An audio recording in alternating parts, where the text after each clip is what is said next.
Aleluya. Gloria a Dios por los siglos de los siglos. Aleluya, iglesia. Iglesia, buenas tardes. Dios les bendiga grandemente. Tema para el día de hoy, tema para esta tarde, caminando en el temor de Dios. Para eso vamos a Romanos, al capítulo 2 de los versículos 21 al 24. Porque he tomado este tema tan importante en la vida de un verdadero cristiano. Un verdadero cristiano debe de caminar, de andar en el temor de Dios. Por eso es importante para nosotros este temor de Dios. Y hoy nos debemos preguntar, iglesia, ¿cómo podemos llamarnos a nosotros mismos cristianos consintiendo el pecado en nuestras propias vidas? Debemos de preguntarnos esto. ¿Cómo nosotros podemos, como seguidores de Cristo, declarar que estamos libres del pecado si estamos en pecado? Preguntarnos cómo multitudes de personas que se hacen llamar cristianos pueden testificar que la cruz les ha redimido totalmente de la esclavitud y de la iniquidad. Pero sin embargo, siguen atados a sus pecados, a esos pecados ocultos que no han querido soltar, que no quieren soltar. Siguen atados a envidias, atados a apetitos carnales, a codicias, atados a tener enemistades, a raíces de amarguras, atados a estar mintiendo, atados en adulterio y en fornicación. ¿Y cómo puede ser posible esto, verdad? ¿Cómo puede ser posible esto? Y tal vez hoy ustedes se puedan preguntar, ¿dónde están todos estos cristianos? Usted se preguntará dónde los encuentro. Pues bien, déjeme decirles que están a tu alrededor. Están al lado tuyo. Miren, los puedes encontrar adorando en las iglesias, en los servicios de nuestras iglesias.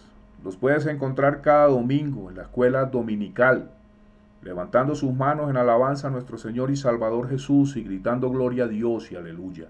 Los puedes ver, escuchar y testificar a otros el poder de Cristo. Los puedes escuchar diciendo que el poder de nuestro Señor Jesucristo es el que hace libre a los creyentes de la iniquidad. Pero aunque testifiquen de Cristo, ellos mismos no han abandonado sus pecados ocultos. Esos pecados ocultos que no quieren soltar. Y déjenme decirles que esto que les estoy diciendo hoy, lo digo con muchísima tristeza, porque muchos de estos cristianos hoy en día están aquí.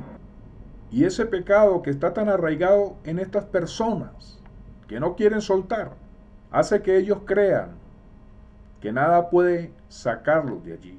Porque muchos de estos, que dicen ser cristianos, están ciegos y sordos espiritualmente. Están llevando vidas dobles, haciéndose llamar cristianos, porque están en cautiverio.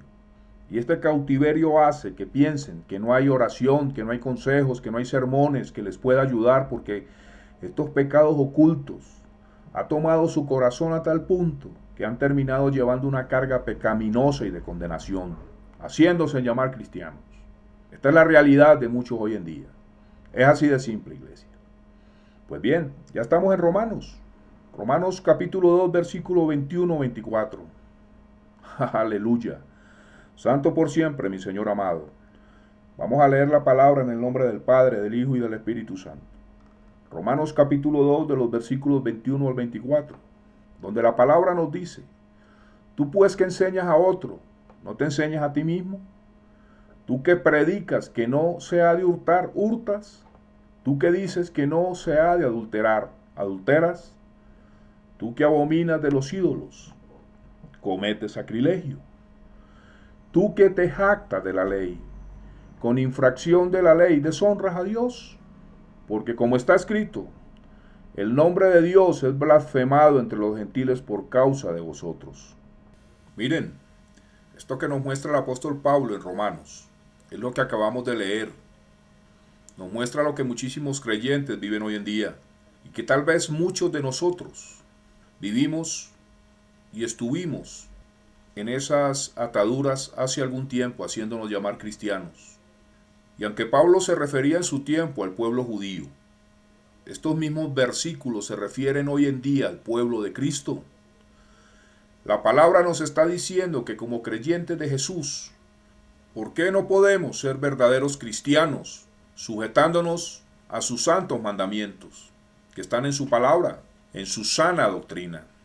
Iglesia, el apóstol Pablo pregunta en Romanos, ahí mismo, en Romanos en el capítulo 6, de los capítulos 1 al 2, el apóstol Pablo se pregunta, ¿qué pues diremos? ¿Perseveraremos en el pecado para que la gracia abunde?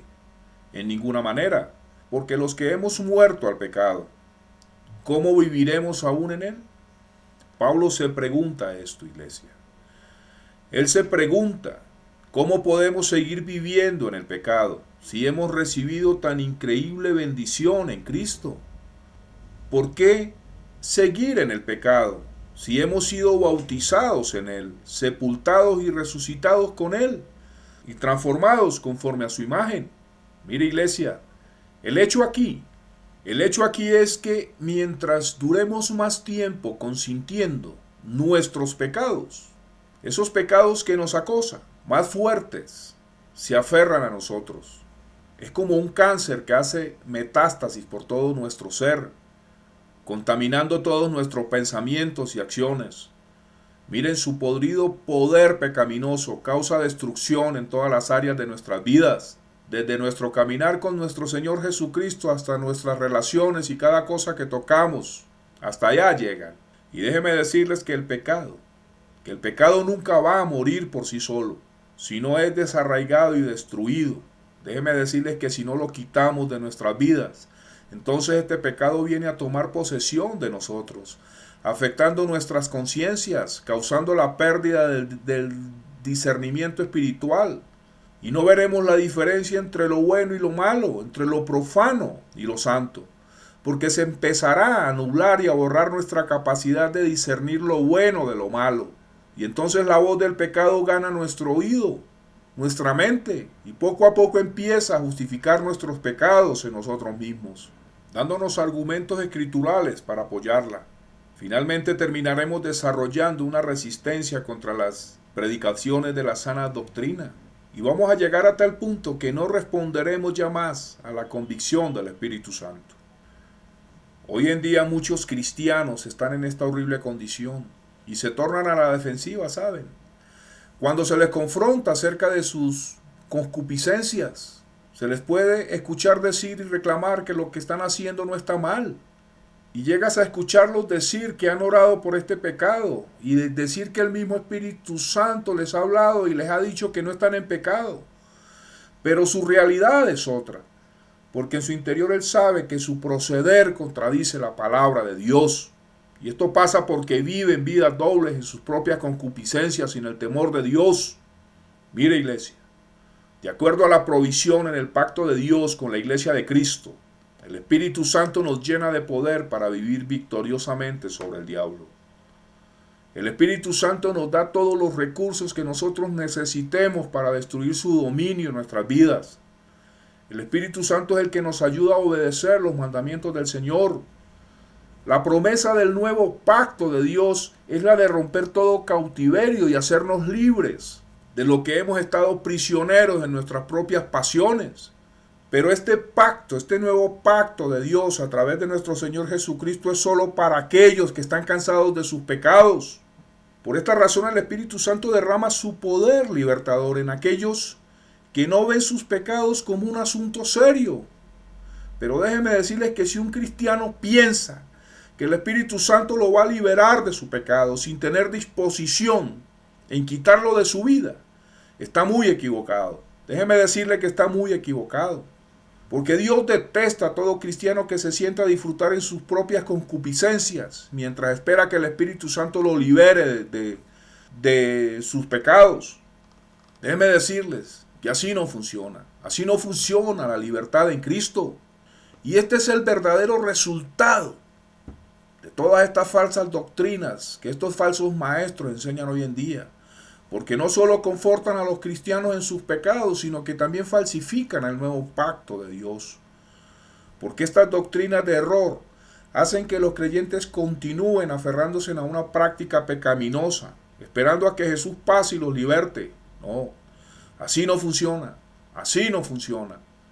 ¿Y sabe por qué está pasando esto con todos estos creyentes que se aferran a estas prácticas pecaminosas? Todo esto está pasando porque no están fundamentados en la sana doctrina de Cristo. Porque estos falsos maestros, estos falsos ministros que enseñan doctrinas de error, están tan ciegos en sus propias inmundicias que no miran su propio corazón. No piensan ni se imaginan estar frente a ese gran trono blanco el día del juicio de mi Señor amado, y tener que darle cuenta por las obras que dejó en sus manos todos estos falsos ministros. Y la mayoría de sus seguidores están tan ciegos en las codicias y en las avaricias por las cosas del mundo, que se olvidan que hay un juicio. Hay un juicio ante un gran trono blanco, porque no tienen la verdadera convicción en el temor de Dios a través del amor de Cristo. Porque el verdadero amor de Cristo es el que nos lleva al Padre con temor, al Padre. ¿Y saben por qué siguen aferrados a sus pecados, haciéndose llamar cristianos? Porque no predican ni escuchan un verdadero evangelio. No predican santidad. No predican el Apocalipsis. Este libro que muestra el juicio de Dios. Porque el juicio de Dios es real. El juicio de Dios es real. Y es por eso que la iglesia siempre debe de darle la importancia a escuchar y a practicar el verdadero evangelio de Cristo para lograr obtener la verdadera bendición, que es vida eterna. Vida eterna, esa es la verdadera bendición, no hay más, no hay más. Porque Pablo escribió, no sea que habiendo sido yo heraldo para otros, yo mismo venga a ser eliminado. Ahí está en la primera de Corintios, en el capítulo 9, versículo 27. Ay, santo, ay, Kiasama. Miren, iglesia, para mí, el solo pensar en esta escena que el apóstol Pablo describe, debe de traer a nuestros corazones un santo temor al Padre. Y por eso es que es necesario que un verdadero creyente clame a toda hora a nuestro Señor Jesucristo para que Él trate con nosotros a través de su Santo Espíritu. Trate con nuestros actos pecaminosos. Pedirle en un verdadero arrepentimiento que quite de nuestras vidas esos pecados ocultos que no hemos podido desechar, que no hemos desechado con nuestras propias fuerzas. Todo verdadero cristiano debe de tener claro que el día del juicio es real y que un día estaremos frente a ese gran trono blanco de mi Señor Jesús. Porque para mí sería muy triste encontrarme a mí mismo parado ante Dios con una concupiscencia enroscada en mi corazón. Solo analice y piense qué le vas a decir a Jesús cuando te encuentres ante Él el día del juicio. ¿Qué excusa le darás por estar adherido a una raíz de amargura, una raíz de envidia, de sensualidad, de un hábito pecaminoso? ¿Qué le dirás? ¿Qué le dirás a mi Señor? ¿Qué le vas a decir, iglesia? Me imagino que podrás llegar a decirle, no sabía que tomaras tan seriamente este pecado, Señor. O le dirás, pensé que serías paciente conmigo, Señor, porque estoy en tu gracia.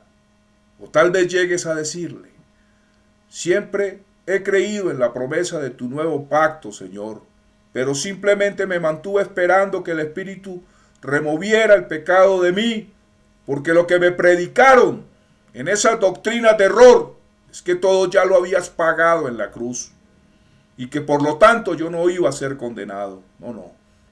Así no funciona, iglesia. Piense solo en eso. Piense solo en esto. Amados, nuestro Señor viene pronto y este no es tiempo para estar jugando con sus pecados. No. Miren, he conocido muchos cristianos íntegros que en un punto de sus vidas se descuidaron y fueron cubiertos por sus lujurias. ¿Y qué le hace pensar que a usted no le pueda suceder esto hoy en día? A mí me pasó, yo lo viví y estuve engañado por mucho tiempo, consintiendo mi vida pecaminosa, haciéndome llamar cristiano. Y es por eso mi afán de que ustedes, como creyentes, entiendan que aferrarse a sus pecados ocultos los va a llevar a una inminente condenación, los va a llevar al infierno por no escuchar la sana doctrina de Cristo. Porque la palabra de Dios es clara.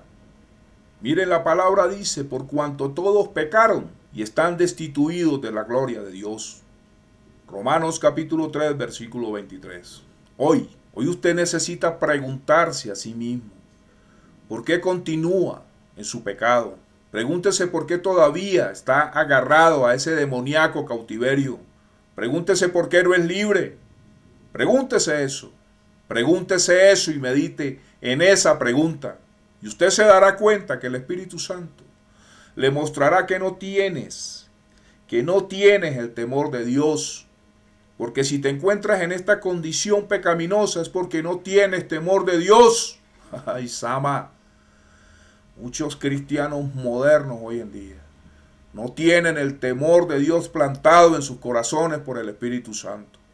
Escúcheme, hermanos. En Proverbios, la palabra nos dice que con misericordia y verdad se corrige el pecado, y con el temor del Señor los hombres se apartan del mal. Proverbios 16, versículo 6. Y espero que te grabes estos textos, anótelos bien. Porque en el mismo libro de Proverbios, en el capítulo 3, versículo 7, nos dice: no seas sabio en tu propia opinión, sino teme al Señor y apártate del mal. Y en el mismo Proverbios, en el capítulo 14, versículo 27, nos dice: el temor del Señor es manantial de vida que aparta de los lazos de la muerte. Bendito por siempre Jehová. Aleluya. Aleluya, iglesia. Cristo vive. Tal vez te preguntes, ¿y a qué se refiere el temor de Dios? ¿A qué se refiere el temor de Dios, predicador? Miren, esta expresión nos indica mucho más que el respeto reverencial a Jehová en su palabra. Esta respuesta nos la da el salmista David, el cual nos dice que no podemos recibir la total revelación del pacto de Dios hasta que el temor del Señor esté profundamente arraigado en nosotros. Miren, Él nos dice en el Salmo 25, versículo 14, que la comunión íntima del Señor es con los que le temen a Jehová, y a ellos hará conocer su pacto. Santo por siempre Jehová. Aleluya. Este versículo nos da la respuesta a lo que nosotros esperamos en su nuevo pacto con la iglesia de Cristo. Es así de simple. Porque este versículo conecta el entendimiento del pacto con el temor de Dios. En cortas palabras, iglesia, la revelación está atada a su temor, a ese temor santo y reverencial. Anote este salmo, Salmo 25, versículo 14. Aleluya. Gloria a Dios. Hoy en día estoy convencido que sin el temor de Dios no podemos experimentar una permanente liberación del pecado. Así es. Pero desafortunadamente, en muchas iglesias de doctrinas de error, estas doctrinas de prosperidad, de estas doctrinas manejadas por estos falsos maestros, el temor del Señor ha llegado a convertirse solo en un tabú. Mi Señor reprenda al diablo. Mi Señor reprenda a estos hijos del diablo. Y mi pregunta a ustedes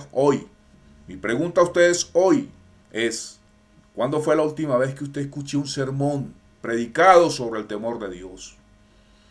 ¿Cuándo fue la última vez que escuchó este mensaje, iglesia? Porque una de las razones para que los creyentes estén aferrándose a sus pecados es que muy pocos pastores están predicando sobre este tema el día de hoy. Y estas prédicas sobre el temor de Dios solo las escuchamos en nuestras iglesias de sana doctrina. Y déjenme decirles que últimamente ya no las estamos escuchando. Ya no se están predicando en nuestras iglesias de sana doctrina. La tolerancia de estas doctrinas engañosas y de sus ministros torcidos, de estos ministros torcidos que solo predican prosperidad, ha invadido la casa de Dios. Todos estos falsos ministros, todos estos hijos del diablo, usan el término de la gracia como una cubierta para colocarle un sello de aprobado al pecado. Hoy estamos viendo y viviendo lo que el salmista escribió, lo que el salmista David escribió en el Salmo 36, versículo 1, donde dice que la maldad del impío me dice al corazón: no hay temor de Dios delante de sus ojos. Mire, iglesia, ustedes como creyentes deben de darse cuenta que estos ministros corruptos y torcidos evitan ciertos pasajes relacionados con el temor de Dios.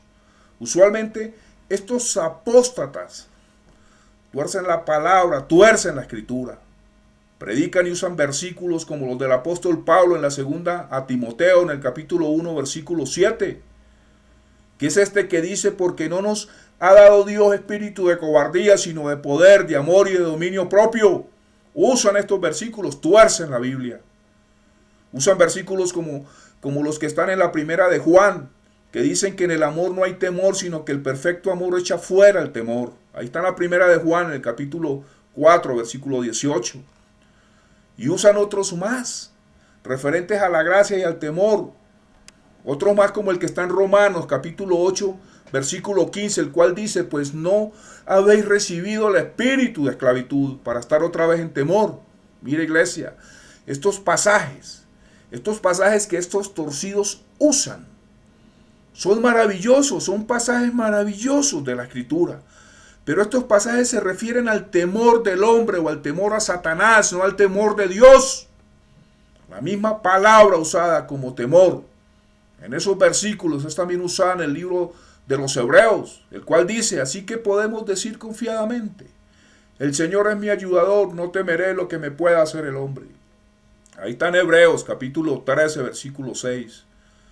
El nuevo pacto de Dios contiene un verdadero trabajo como un propósito de la gracia, porque Dios cumple un cierto trabajo en nosotros a través del Espíritu Santo, antes de que podamos reclamar cualquier promesa del pacto. Es así de simple.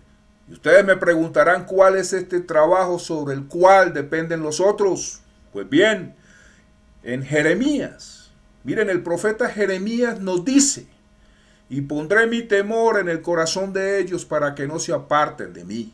Profeta Jeremías, en el capítulo 32, versículo 40, Jehová, a través de Jeremías, nos dice hoy: y pondré mi temor en el corazón de ellos para que no se aparten de mí. Este trabajo con propósito del pacto de Dios es poner su temor en nuestros corazones como cristianos verdaderos. Jeremías está hablando de la provisión del nuevo pacto, iglesia, no del antiguo, o sea, del nuevo pacto, el que nosotros tenemos. Y si Dios nos dice aquí cómo realizar el primer trabajo del pacto en nosotros, Él nos dice: pondré mi temor en el corazón de ellos. Nos está diciendo que nosotros no podemos producir un temor santo en nuestras propias fuerzas. La única manera en que este trabajo santo se cumpla en nosotros es a través del Espíritu Santo. Es así de simple. En esencia, Dios nos dice: yo haré cosas maravillosas en ustedes. Él nos dice: enviaré mi propio Espíritu para que habite en ustedes. Que esto ya sucedió el día del Pentecostés. Mire, Dios nos ha dado un nuevo corazón, el Espíritu Santo. Dios nos dice que el Espíritu Santo nos llenará de poder para hacer morir los actos de la carne. Él nos dice que Él nos guiará a una libertad total del pecado y por lógica, el Espíritu Santo producirá en nosotros el querer y el hacer, la buena voluntad ante los ojos de Jehová. Pero para que esto pase, el Espíritu Santo trabajará en hacernos entender que sin temor a Jehová no hay salvación. No hay salvación. Porque sin temor a Jehová, nuestros pecados siempre nos van a alejar de su presencia. Eso es lo que nos dice Jehová a través del profeta Jeremías. Así que, iglesia, el Espíritu Santo es el que cambia nuestra manera de mirar nuestros pecados. El Espíritu Santo sabe que mientras continuemos viviendo y tomando nuestras propias decisiones sin su presencia, nunca vamos a ser libres. Así que Él nos muestra la profundidad al pecado que agravia y provoca la ira de Dios. ¿Y cómo hace esto el Espíritu Santo? Pues bien, el Espíritu Santo usa la palabra de Dios, la palabra convincente que está en su escritura, esa palabra penetrante como espada de dos filos, esa palabra verdadera, pura y santa. Él usa esta palabra, la palabra de Jehová. Déjame decirte hoy, iglesia, y déjeme decirle a algunos de ustedes, que si están cansados de sus pecados, de esos pecados ocultos, y anhelan ansiosamente caminar en rectitud, entonces prepárese, porque Dios te va a lanzar flechas evangélicas a través de su evangelio, de su palabra, de esa palabra de convicción que va a llegar a tu corazón. Miren, estas flechas buscan en cada área escondida de tu corazón para sacar a la luz todo el pecado arraigado que está en tu vida. Y una vez que esta flecha den en el blanco, sentirás la llama de la verdad quemando y ardiendo profundamente en tu conciencia. Muchos cristianos tibios y mundanos hoy en día tratan de ignorar la culpa que producen estas flechas convincentes del verdadero evangelio de la sana doctrina. Estos tibios y mundanos constantemente proclaman el versículo 1 del capítulo 8 de Romanos, el cual dice: ahora pues ninguna condenación hay para los que están en Cristo Jesús.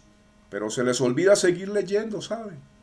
Se les olvidó seguir leyendo los últimos versículos del mismo capítulo 8 del libro de los Romanos, como los mensajes en los versículos 5, 6, 7 y 8, donde dicen: porque los que son de la carne piensan en las cosas de la carne, pero los que son del Espíritu en las cosas del Espíritu. Porque el ocuparse de la carne es muerte, pero el ocuparse del Espíritu es vida y paz. Por cuanto los designios de la carne son enemistad contra Dios, porque no se sujetan a la ley de Dios, ni tampoco pueden. Y los que viven según la carne no pueden agradar a Dios. Así que, mi querido hermano y mi querida hermana, si ustedes continúan en pecados ocultos, estarán caminando en la carne y no tienen derecho a la promesa de Dios, que es vida eterna. Si usted sigue llevando su vida en una apariencia cristiana, aferrándose a pecados que posiblemente para usted no tengan la misma importancia que tienen a los ojos de Dios, déjeme decirles que te estarás condenando a ti mismo por no tener temor a Dios. Y te digo algo más: esto que te estoy diciendo no es solo para que te asustes, no, es para que despiertes a tu realidad, que vives hoy en día haciéndote llamar cristiano. Miren, el arrepentimiento con temor a Dios causa un efecto que hace que el Espíritu Santo trabaje bajo la gracia de Dios. Esa es la verdadera gracia de Dios. Porque esta gracia del Espíritu Santo saca a la luz la falsedad del pecado que se encuentra en nosotros. Por lo tanto, nosotros debemos de pedir al Espíritu Santo de Dios que continuamente llene nuestra conciencia de temor y condenación del pecado hasta que esa pecaminosidad sea expuesta a nosotros mismos para no volver a repetirlo. El temor de Dios hace que entendamos completamente que nuestras almas están en peligro de perderse. Hace que nos demos cuenta que estamos en condenación. Hoy en día puedo palpar a muchos cristianos que no se dan cuenta del terrible peligro en que se encuentran cuando continúan llevando una vida pecaminosa, haciéndose llamar cristianos. Pero solamente las flechas ardientes de la verdad, de la verdadera palabra de Dios, del verdadero evangelio, de sana doctrina, es esta palabra que les puede despertar sus almas al temor santo que necesitan para deshacerse del pecado. Porque Dios ve y conoce tu corazón. Dios considera los pecados escondidos en cada uno de nosotros. Y déjeme decirles que estos pecados ocultos en muchos que dicen ser cristianos se convierten en pecados perversos, peligrosos y odiosos ante los ojos de Dios. Porque muchas personas piensan que sus pecados escondidos no son serios simplemente porque no los practican abiertamente. Pero Dios conoce el corazón del creyente y este pecado oculto que ve dentro de los creyentes es peor que el pecado de cualquier pecador inconverso. ¿Y saben por qué les digo esto? Que este pecado oculto de un cristiano en alguien que dice ser cristiano es peor al de un inconverso. Porque los inconversos no conocen el evangelio, no conocen la palabra de Jesús, pero alguien que conoce el evangelio y que recibió a Jesús en su vida y que se bautizó en él y sigue arraigado a sus pecados, tiene mayor condenación porque estos conocen los mandamientos de nuestro Señor Jesús. Iglesia, entienda hoy que Dios ve y conoce todo acerca de tu vida como cristiano. Déjame decirte que para Dios nada es comparable a la concupiscencia que está adherida a nuestros corazones. Nada es comparable a nuestros malos hábitos, odios, pecados escondidos. Miren, estos son más viles a su vista que cualquier otra cosa. Voy a citarles un ejemplo claro de cómo Dios está viendo hoy en día su iglesia. Y está en el libro del Apocalipsis. Vamos al libro del Apocalipsis, al capítulo 3 de los versículos 15. Libro de Apocalipsis, capítulo 3, versículo 15.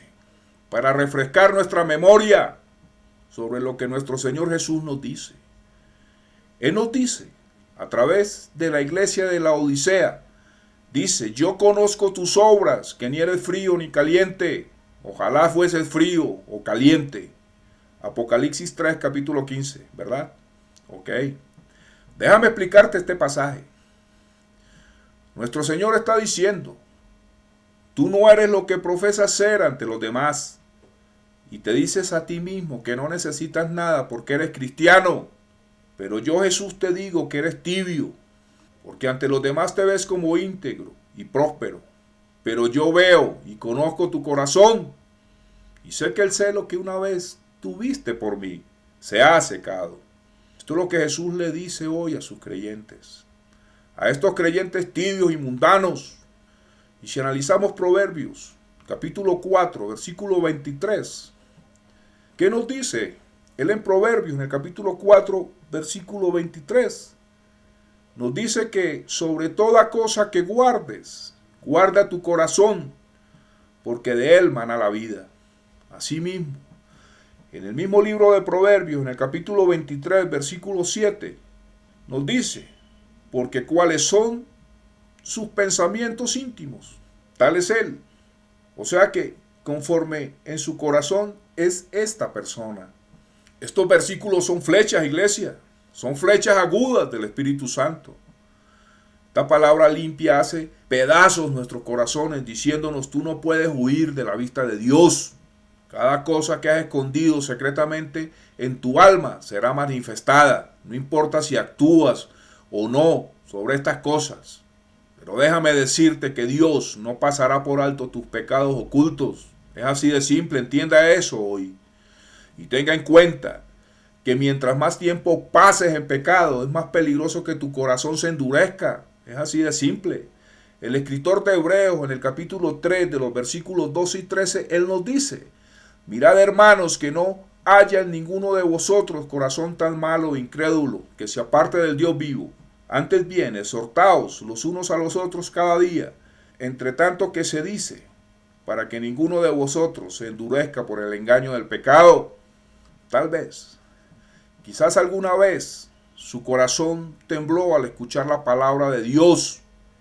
Tal vez su corazón llegó a derretirse cada vez que escuchaba un sermón lleno de fuego, el cual estaba dirigido especialmente para usted. Mire, iglesia, tal vez ustedes tenían un oído que escuchaban la voz del Espíritu Santo, pero ahora, por algún tiempo, algunos de ustedes han estado jugando con un pecado a escondidas, han estado jugando con él alrededor de sus mentes, y ahora, debido a que el pecado ha producido el engaño deseado, usted puede permanecer inconmovible ante cualquier sermón. Y no importa lo mucho que este sermón esté ungido, porque usted no tiene temor a Dios. Carece de ese temor santo y reverencial al Padre. Porque si existiera un verdadero temor a Jehová, este temor le revelaría que su corazón se está endureciendo poco a poco. Se dará cuenta de que cada día que usted continúa consintiendo ese pecado oculto, está más cerca de cauterizar su conciencia. Sin embargo, día a día, este pecado se le hace menos y menos obvio, haciendo que pienses que eso no es nada. Y pronto terminarás completamente ciego, viviendo en una falsa paz. Y finalmente, tu pecado se derramará sobre los límites que usted se ha establecido. Este pecado va a fluir caprichosamente a todo momento en su vida, haciéndose llamar cristiano. Iglesia, el hacernos permisivos o seguir consintiendo nuestros pecados ocultos va a hacer que terminemos enfrentando la vara de Dios. El salmista escribe en el Salmo 89, de los versículos 30 al 34, lo siguiente, acerca de una de las promesas del primer pacto, ¿sí? Donde él nos dice: si dejaren sus hijos mi ley y no anduvieren en mi juicio, si profanaren mis estatutos y no guardaren mis mandamientos, entonces castigaré con vara su rebelión y con azotes sus iniquidades. ¡Ay, santo! Bendito Jehová por siempre. Aleluya. Aleluya, iglesia. Nosotros nos regocijamos cuando leemos las maravillosas palabras del nuevo pacto, ¿verdad? Dios nos promete que nunca moverá de nosotros su cara y su misericordia, no importando cuán bajo caigamos, ¿verdad? Pero muchos creyentes, estos creyentes tibios y mundanos, pasan por alto la seria advertencia de este pasaje, el cual nos dice que si olvidamos la ley de Dios y rechazamos guardar sus mandamientos, Él visitará nuestras transgresiones con su vara divina. Y simplemente puedo decirles que no hay ninguna manera de ablandar estas palabras que acabo de expresarles. Si olvidamos la ley de Dios y rechazamos guardar sus mandamientos, Él visitará nuestras transgresiones con su vara divina. Es así de simple. Miren, Dios nos está diciendo claramente que si continuamos en pecado, yo trataré contigo severamente. Él te dice hoy: puedo absolverte y perdonarte, pero tomaré venganza sobre tus pecados. Y tú sentirás mis azotes sobre tu espalda. Mira, iglesia, la Biblia nos dice que a quienes el Señor ama, los corrige. Y esta corrección la podemos ver en la vida del rey David, ¿sí? Considere cómo el Señor trató con este hombre. Y déjeme decirle de que el rey David era un servidor fiel que disfrutaba del favor de Dios. Pero en un punto de su vida, David pecó terriblemente y justificó su pecado, manteniéndolo en secreto por meses. Pero finalmente Jehová de los ejércitos, dijo: suficiente. Y envió un profeta. Envió a un profeta a exponer el pecado de David. Jehová le envió al profeta Natán, el cual usó una historia de un hombre rico y un hombre pobre para hacer pedazos toda excusa que David pudiese tener.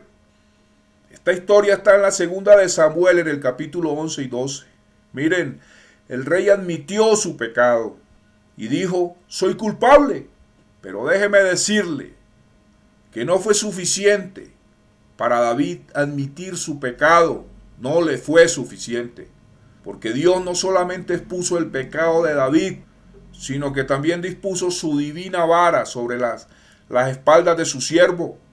Por supuesto, sabemos que el Señor siempre aplica su castigo en amor, pero la vida de David nos muestra que sentir el castigo de corrección de Dios no es una cosa liviana. No, los azotes que ello implica son dolorosos y agonizantes. Y a menudo el castigo no cae solo sobre nosotros, sino también sobre nuestros seres amados y a todos aquellos quienes están más cerca de nosotros. Considere los resultados directos del pecado de David sobre los que le rodeaban. Miren, el hijo ilegítimo que tuvo con Betsabé murió. Miles de soldados israelitas murieron en batalla. Este pecado trajo escándalo a su país, haciéndose el hazmerreír de Israel ante los ojos de sus enemigos. Y como si esta agonía no fuera suficiente, David sufrió un interminable dolor por su pecado. Perdió el trono de Israel en las manos de su hijo rebelde Absalón. Fue buscado como un animal salvaje por el ejército de su propio hijo. Él tuvo que huir al desierto ante la persecución de Absalón, su propio hijo, que tanto había amado. y lloró inconsolablemente cuando Absalón fue asesinado. David sabía que todo esto pudo haberse evitado. Cada evento doloroso fue un agonizante recuerdo de las consecuencias del pecado, porque él expresó su interminable dolor en los salmos, escribiendo que su alma estaba constantemente en tormento, que fue sumido en confusión, que su reposo fue una cama de lágrimas. Él exclamó en agonía: Dios, ¿por qué me has abandonado? Y gimió en temor, Espíritu Santo, no te apartes de mí. La severidad de la convicción de Dios trajo a David al mismo límite de su santidad. Miren, y como ustedes verán a continuación, esto le llevó al extremo de la tumba, porque David escribió: mi vida se va gastando de dolor, y mis años de suspirar, se agotan mis fuerzas a causa de mi maldad, mis huesos se consumen. Salmo 31, versículo 10. David, el rey David, confesó: nada hay sano en mi carne a causa de tu ira, ni hay paz en mis huesos a causa de mi pecado. Salmos 38, versículo 3. El rey David estaba diciendo: todas mis fuerzas se han ido a causa de mi pecado. Todo mi cuerpo está debilitado debido a lo que he hecho. Mi iniquidad simplemente no me permite descansar. David estaba experimentando las flechas penetrantes de Dios. Él escribió, porque él escribió: tus saetas cayeron sobre mí, y sobre mí ha descendido tu mano. Salmos 38, versículo 2. Santo Dios. Ay, bendito Jehová de los ejércitos.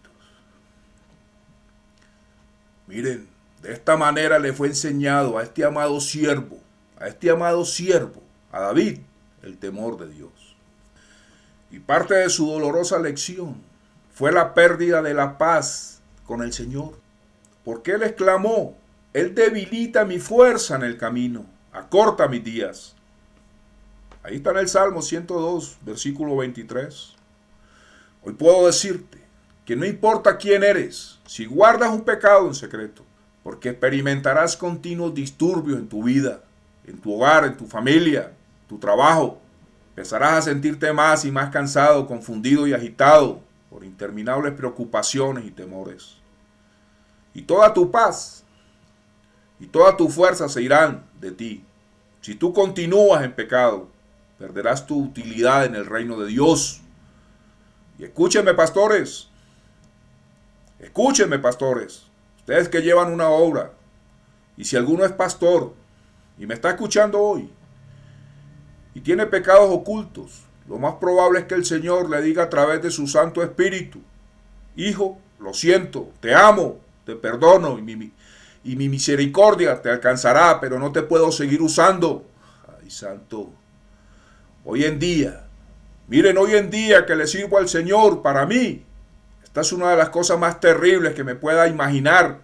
No obstante, todo esto le pasó al rey Saúl, ¿saben? Porque Dios lo desechó. Dios desechó al rey Saúl. La Biblia dice en la primera de Samuel, en el capítulo 13, versículos 13 y 14. Entonces Samuel dijo a Saúl: locamente has actuado. Si hubieras guardado el mandamiento que el Señor tu Dios te había ordenado, el Señor habría confirmado tu reino sobre Israel para siempre. Pero ahora, tu reino no será duradero. El Señor ha buscado un hombre conforme a su corazón, al cual ha designado para que sea príncipe sobre tu pueblo, por cuanto tú no has guardado lo que el Señor te mandó. Qué terribles palabras, iglesia.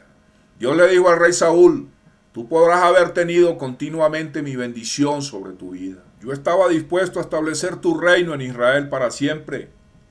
Tenía grandes planes para ti, planes para usarte poderosamente, pero tú no pudiste tratar con tu pecado. En cambio fuiste más duro de corazón. Así que ahora yo me separo de ti. Miren, inmediatamente el Espíritu de Dios dejó al rey Saúl. Y desde ese momento, Saúl ya no fue más útil para el reino.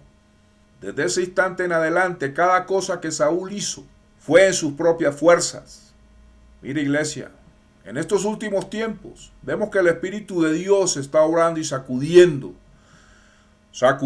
fuertemente todos estos ministerios de pastores carnales, estos pastores y evangelistas y predicadores famosos que salen en la televisión, porque Dios está mostrando y está dejando al descubierto toda la desviación y la traición a sus santos mandamientos por estos ministros falsos. Dios ha quitado de ellos su Espíritu Santo debido a su desviación al mundo. Y ahora estos apóstatas están al descubierto y se han empezado a mostrar como lo que son, falsos ministros al servicio de Satanás y sus demonios, que mi Señor los reprenda. Y todo esto pasó porque estos ministros que empezaron predicando y practicando la sana doctrina, guardaron en sus corazones pecados ocultos de avaricia, pecados de lujuria, de avaricia, de codicia, llegando por completo a la desviación de la sana doctrina. Es esto lo que viven hoy en día. Estos ministros falsos han terminado desviados y lógicamente desviando a sus seguidores también. Y todo este trabajo que estos hacen hoy en día, utilizando el evangelio y torciendo la escritura y hablando en el nombre de Jesús para sus propios vientres, de los ojos de Jehová, se torna estéril y sin frutos y sin ningún provecho para el reino de Dios. Es así de simple, iglesia. Y para terminar, iglesia, déjame decirte, y yo espero en mi Señor Jesucristo, que el Espíritu Santo te haya lanzado hoy a tu corazón flechas de convicción. Y si ha sido así, yo te pido hoy, te digo hoy, que no tengas temor, porque eso es donde Dios ha plantado su divino poder sobre ustedes, enseñándoles solamente a través de su Santo Espíritu para que se aparten de sus pecados ocultos y se vuelvan con temor a Dios.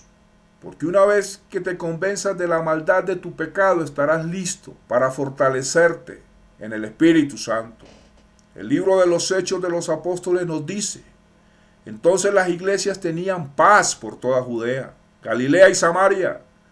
Eran edificadas andando en el temor del Señor y se acrecentaban fortalecidas por el Espíritu Santo. Así quiere el Señor hoy en día contigo, que estés fortalecido en su Santo Espíritu. Iglesia, hoy mi Señor amado quiere que tú camines de la misma manera como estos cristianos del primer siglo caminaron en el temor del Señor, recibiendo muchísima fortaleza del Espíritu Santo. Y la pregunta, iglesia, la que no debe faltar, la gran pregunta, ¿verdad?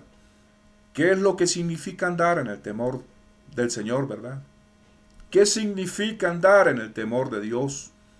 Pues bien, esto significa recordarnos a nosotros mismos las advertencias de Dios. Significa permitirle al Espíritu Santo llegar a nuestro corazón con su convicción, poniendo al descubierto nuestros pecados y sacarlos fuera de nosotros. Al hacer esto, Él está colocando las bases para que se cumplan en cada uno de nosotros cada una de las promesas del nuevo pacto de Dios. Es así de simple. Porque cuando el temor de Dios toma control de nuestras vidas, iglesia, este temor nos apartará del peligro y de las consecuencias del pecado. Y entonces caminaremos cada día en ese temor santo y finalmente podremos ver que Dios ha sido misericordioso mientras trabaja con nosotros, haciendo lo que Él ha prometido, liberándonos del dominio y de la esclavitud del pecado. Aleluya, iglesia. Aleluya. Santo por siempre, Señor amado. Aleluya. Santo eres por los siglos de los siglos. Aleluya, iglesia. Santo por siempre, mi Señor amado. Aleluya.